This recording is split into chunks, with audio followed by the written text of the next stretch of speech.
Hello everyone and welcome back to the channel. If you are new here, be sure to subscribe for more Formula One news and updates.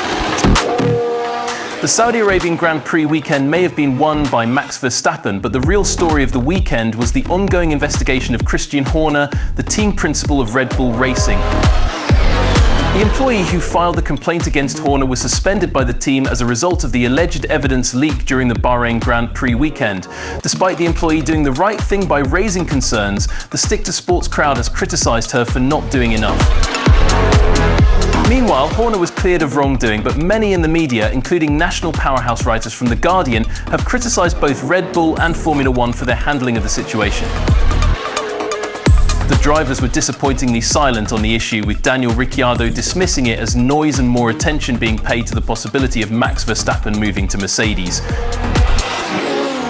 The only hope came from Lewis Hamilton, who spoke about the pivotal moment Formula One finds itself in terms of handling this story. The investigation has now expanded to include Helmut Marko, with Max Verstappen implying that he would leave the team if Marko is removed. The timing of this scandal couldn't be worse, as it falls on International Women's Day, and the Formula One Academy, which provides the biggest platform for women in racing, has just started live streaming its series. Despite the efforts to make the sports environment safe for women, Red Bull has proven that it is no longer the case.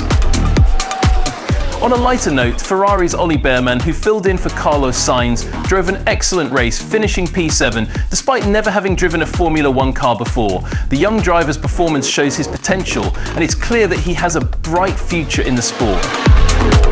The hot streak that Max Verstappen and Red Bull are on is getting to the point where it's almost becoming routine.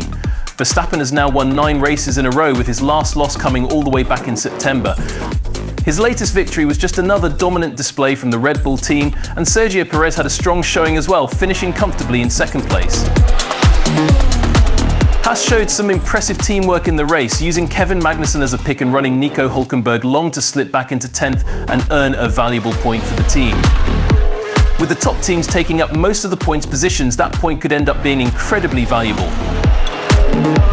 The field was quite clear, with the top 5 teams taking up most of the points positions, and it's worth noting that Haas is now the 6th team to score a point in the standings. As for the rest of the field, it's been a rough start for Pierre Gasly, who is now 21st in the standings after a lap 1 gearbox failure. Fernando Alonso held on to 5th, with George Russell just behind in 6th. Alex Albon and Daniel Ricciardo both missed out on points, but put in solid performances in the midfield.